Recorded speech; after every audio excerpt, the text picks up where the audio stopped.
Ya, kita punya pelajaran homiletika. Nah, saya cuma perkenalkan sedikit saja mungkin soal definisi dari homiletika ini ya. Definisi dari homiletika ini, pelajaran kita homiletika ini berasal dari dua kata Yunani. Homilia, ya. Homilia itu berarti bercakap-cakap atau pergaulan, ya. Homilia itu bercakap-cakap atau pergaulan, dan juga kata kedua itu adalah ethos. Ethos itu berarti etika atau aturan, ya. Jadi homiletika itu secara etimologi itu berarti aturan di dalam bercakap-cakap. Ya, kalau kita membuat definisi tentang sesuatu, kita kadang-kadang bertemu dengan definisi yang sifatnya etimologi. Etimologi itu adalah asal katanya, ya. Kadang-kadang kita berhadapan dengan definisi secara terminologi, peristilahannya. Sama seperti kalau kita mau bicara soal keyboard. Ya, keyboard itu apa? Nah, keyboard itu berasal dari dua kata, yaitu key dan board. Jadi key itu artinya kunci, board itu artinya papan. Jadi keyboard artinya papan berkunci. Nah, itu kalau kita bikin definisi etimologi. Tapi kalau definisinya sudah menjadi terminologi, maka mulai panjang. Keyboard adalah sebuah alat musik yang begini, begini, begini, begini. Nah, itu namanya definisi terminologi. Ya. Tritunggal. Tritunggal itu dari dua kata tri, tiga, dan tunggal itu satu. Bahasa Latinnya trinitas. Dari kata tres, tiga, unus, satu. Jadi Tritunggal artinya 3-1. Nah, kalau kita stop di situ namanya definisi etimologi. Nah, tapi kalau kita bicara terminologi, doktrin Tritunggal adalah suatu doktrin di dalam iman Kristen yang mempercayai bahwa Allah itu esa atau satu secara hakikatnya, tapi tiga secara pribadinya, yakni pribadi Bapa, Anak, dan Roh Kudus. Nah, itu kalau sudah definisinya terminologi. Nah, maka setiap kali saudara menghadapi satu kata, mesti ingat ada definisi etimologinya, ada definisi terminologinya. Nah, kalau kita bicara soal berkhotbah, nah ini atau ilmunya itu kan homiletika, jadi dari homilia, bercakap-cakap, berbicara, bergaul, itu homilia. Etika, etos, aturan. Ya, maka secara etimologis homiletika itu adalah etika, aturan bercakap-cakap. Gitu. Nah, saya akan menunjukkan buat kita sejumlah ayat yang memang menunjukkan hal ini. Ya. Misalnya Lukas 24:13. Pada hari itu juga dua orang dari murid-murid Yesus pergi ke sebuah kampung bernama Emmaus yang terletak kira-kira 7 mil jauhnya dari Yerusalem, dan mereka bercakap-cakap tentang segala sesuatu yang terjadi. Homileo. Ya. Kalian sudah dapat pelajaran bahasa Yunani? Sudah ya? Ya. Sudah, Pak. Sudah, Pak. Sudah dapat, Pak. Baik. Jadi mereka bercakap-cakap. Homileo. Nah, ketika mereka sedang bercakap-cakap, homileo, dan bertukar pikiran, datanglah Yesus dan seterusnya. Jadi homileo itu bercakap-cakap. Diterjemahkan bercakap-cakap. Coba Peter baca Kisah 24. Lihat saja yang ayat yang saya tampilkan ini, bisa baca langsung. Kisah 24, 26. Demikian firman Tuhan. Sementara itu ia berharap bahwa Paulus akan memberikan uang kepadanya. Karena itu ia sering memanggilnya untuk bercakap-cakap homileo dengan dia. Ya, bercakap-cakap homileo dengan dia. Oke, Esther. Kisah 20 ayat 11, baca. Kisah pada Rasul 20 ayat yang ke-11. Setelah kembali ke ruang atas, Paulus memecah-mecahkan roti lalu makan. Habis makan masih lama lagi ia berbicara atau homileo sambil fajar menyingsing. Kemudian ia berangkat. Oke, berbicara. Homileo. Ya, homileo. Oke, Yogi.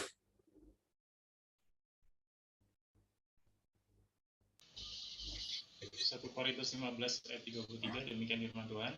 Janganlah kamu sesat, pergaulan yang buruk merusakkan kebiasaan yang baik. Ya.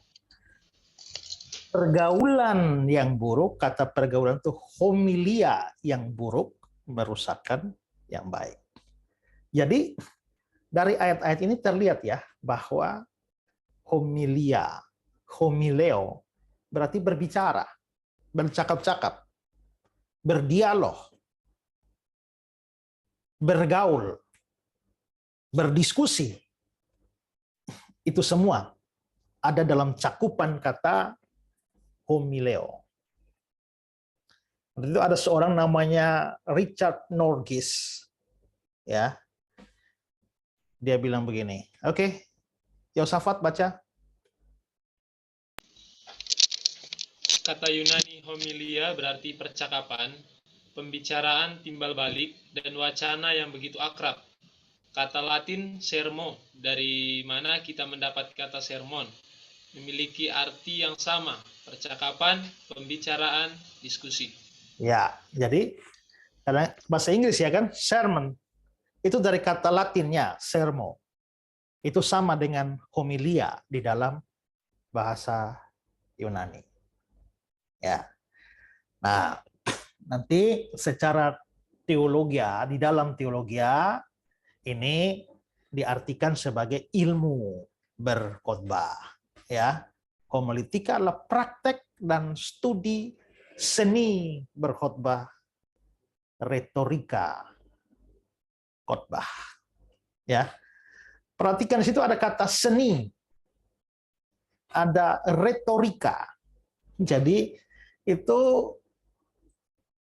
berkhotbah itu juga dipandang sebagai satu seni berkhotbah, ya, yang ada retorikanya di dalam, ada retorisnya, stylenya, gayanya, maka itu memang harus dipelajari, ya, itu harus dipelajari. Di samping memang ada orang-orang yang memang diberikan karunia untuk berkhotbah, tapi juga adanya karunia tidak berarti tidak belajar, gitu ya. Saya adalah orang yang mempunyai karunia di dalam berkhotbah. Itulah sebabnya saya sudah berkhotbah pertama kali kelas 2 SMP, saya sudah berkhotbah. Kelas 1 SMA, saya sudah berkhotbah KKR, keliling dari kampung ke kampung. Ya. Tapi ternyata begitu belajar homiletika itu makin mencerahkan, makin menajamkan, makin memperkaya dalam berbagai macam aspek berkhotbah. Karena itu karunia saja itu tidak cukup. Ya. Kalau ada orang mempunyai karunia di dalam berkhotbah, tapi dia nggak belajar, ya lumayan lah, tapi tidak akan tampil menjadi pengkhotbah yang bagus. Mungkin orang tidak mempunyai karunia dalam berkhotbah, tapi kalau dia tekun belajar, maka dia bisa mencapai ya lumayan lah. Ya. Tapi kalau orang mempunyai karunia di dalam berkhotbah, terus dia mau belajar berkhotbah, ya, itu akan muncul secara cemerlang. Yang paling rusak dan paling susah itu sudah tidak berkarunia, malas belajar lagi. Ya, nah itu memang jadi kacau itu. Ya, nah, siapa di antara kalian yang sudah pernah berkhotbah?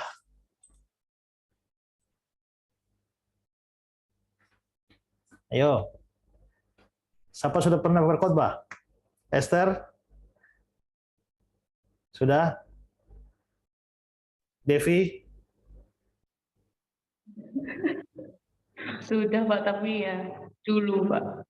Kapan? Enggak dulu juga sih. Di bulan semester ini Pak. Di Acara bulan- apa?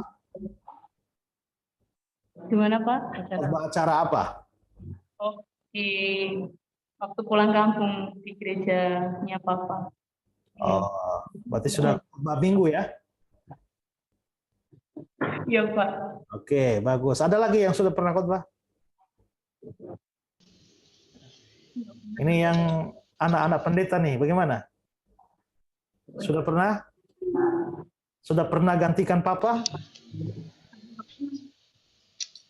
Sudah, Pak. Oke. Ya, nah, maka kita dalam semester ini kita akan belajar pertajam. Ya, kalau kita bicara soal homiletika, ilmu berkhotbah ini, maka kita oke, sabar dulu ya. Nanti saya lanjutkan ke sana, tapi kata khotbah sendiri ya, itu berasal dari bahasa Arab. Ya, khatib. Ya, khatib. Kita lihat biasa di masjid-masjid ada khotib. Ya, ada khotib itu memang dari bahasa sana yang artinya adalah yang berbicara di hadapan banyak orang. Nah, kalau kita mempunyai kitab ya yang namanya kitab pengkhotbah. Ya, kalau kita lihat inilah perkataan pengkhotbah anak Daud, raja di Yerusalem. Nah. Ayo, Clara baca nih terjemahan lamanya.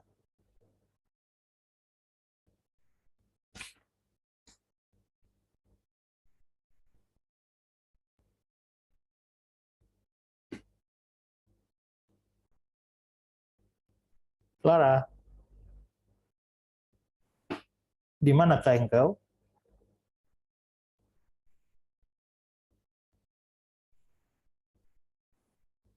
Donald, baca Donald.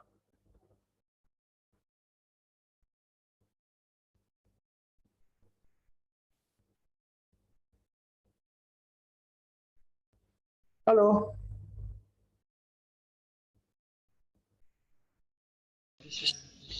Mungkin bermasalah, Pak, itu Oh ya. sinyalnya itu, Pak. Ya sudah, Nathan baca. Pengkhotbah 1 ayat 1, terjemahan lama. Bermula, inilah perkataan Al-Khatib bin Daud, raja di Yerusalem. Ya, jadi saudara lihat ya, ini terjemahan lama. Pengkhotbah disebut Al-Khatib. Khatib, al itu kan kata sandang dalam bahasa Arab. Ya, karena bahasa terjemahan lama ini kan ada pengaruh Melayu, pengaruh Arab, jadi menjadi Al-Khatib. Ya, jadi itu bahasa Arab. Ya, jadi kita perlu mempelajari ini. Ingat bahwa di dalam berkhotbah itu dua hal yang penting. Bagaimana membuat khotbah, menyusun khotbah, dan bagaimana menyampaikan khotbah. Ya. Bagaimana membuat khotbah itu teknik persiapannya. Bagaimana menyampaikan itu teknik waktu penyampaian. Karena ada orang yang menyampaikannya bagus, menarik, ya. Tapi materinya kacau balau. Tidak sistematis, tidak runut. Sebaliknya ada orang yang materinya bagus, kalau ditulis bagus kita ini. Tapi begitu dia menyampaikan, orang cepat mengantuk. Ya, itu yang terjadi. Sekarang menurut kalian kalau disuruh pilih, mau pilih yang mana dari antara dua itu? Yang khotbah pertama, isi khotbahnya jelek, tapi teknik penyampaiannya bagus, wah senang mendengar. Ya, dia bisa pakai cerita-cerita yang lucu, menarik. Pengkhotbah kedua, materinya bagus, dalam, tapi tidak menarik, kan cenderung mengantuk. Pilih mana? Kalau hanya dua itu pilihan, saudara akan pilih yang mana untuk ikuti? Pilih yang kedua mungkin, Pak. Biarpun ngantuk-ngantuk ya. Iya, walaupun ngantuk-ngantuk, tapi kan kita kan udah mempersiapkan khotbah itu dengan baik, Pak. Oke. Jadi kan penyampaiannya kita kan bisa jelas, walaupun jemaat mungkin ya ada yang ngantuk atau apa, tapi kan itu kita sudah berusaha persiapan dengan baik gitu, Pak. Kalau saya nomor 2. Ada yang pilih pertama?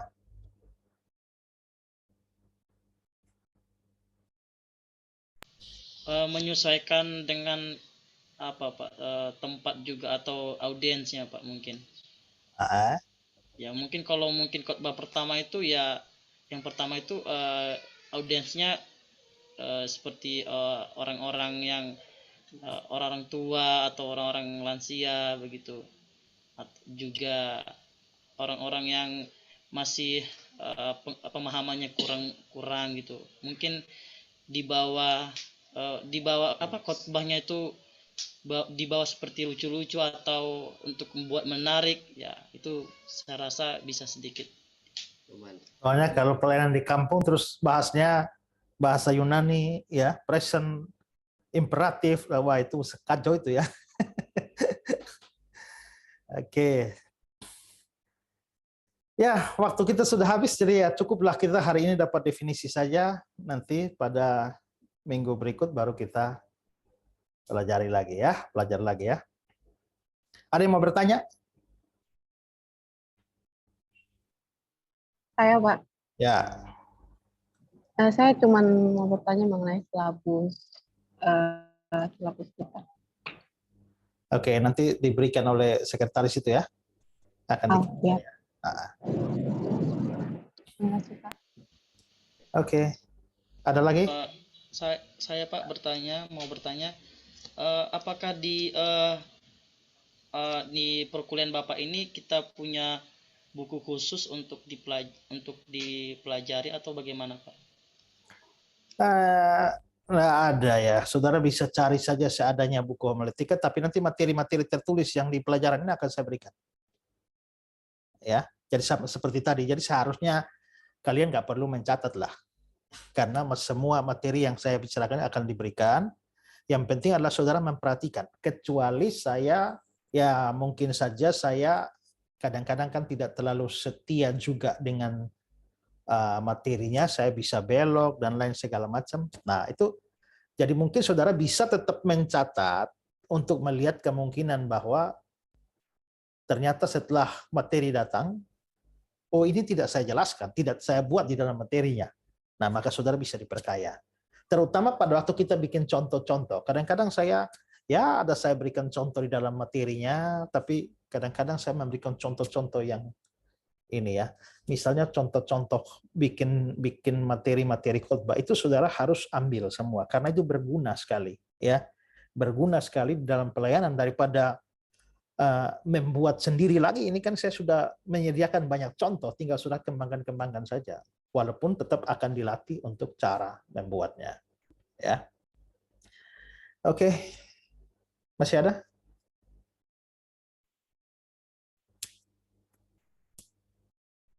Pak, mungkin kita dikasih soft copy-nya apa enggak, Pak, untuk materi yang Bapak sampaikan ini? Ya, saya bilang tadi itu akan saya berikan.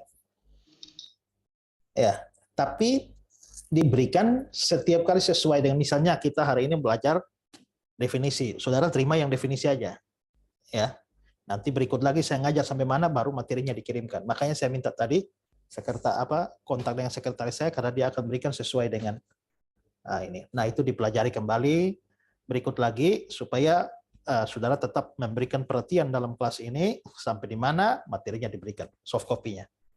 Ya, juga nanti bisa, ini kan saya rekam ini pelajaran ini ya. Nanti videonya juga bisa saudara dapatkan. Ya, saya nanti tinggal upload tapi unpublic, jadi orang luar tidak dapat, hanya saudara saya diberikan link. Nah, setelah diberikan link, segeralah download. Ya, setelah download saya langsung kunci supaya tidak diikuti oleh orang di luar kelas kita. Oke. Baik, Pak. Terima kasih. Ya. Baik. Inait, tim pendoa. Terima kasih. Mari kita berdoa doa.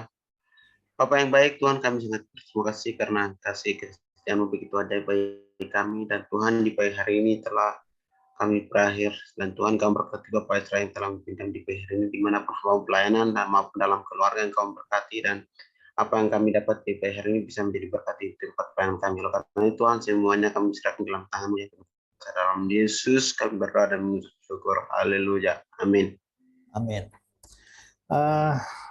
Nanti setiap minggu linknya tetap sama ya, pakai link tadi ya. Oke. Ya, Pak. Baik, Pak. Ya, baik. Ya, Pak. Baik, Pak.